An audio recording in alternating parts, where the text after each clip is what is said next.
Welcome to this edition of the First Aid Show. In this video we spoke to Dr. Filip Zemrack, who is a consultant cardiologist, while filming our ToBe-Heartsafe training course, and asked him, if the heart stops, what can you do?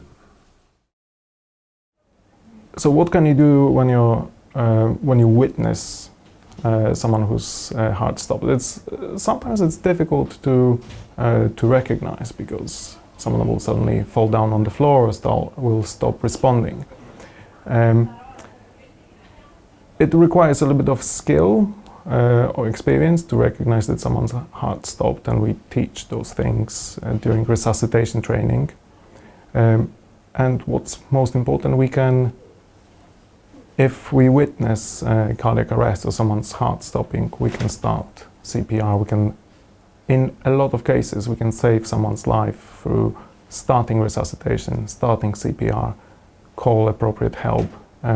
But as I said, this is a skill that requires knowledge and practice. It's not difficult, but it doesn't come naturally.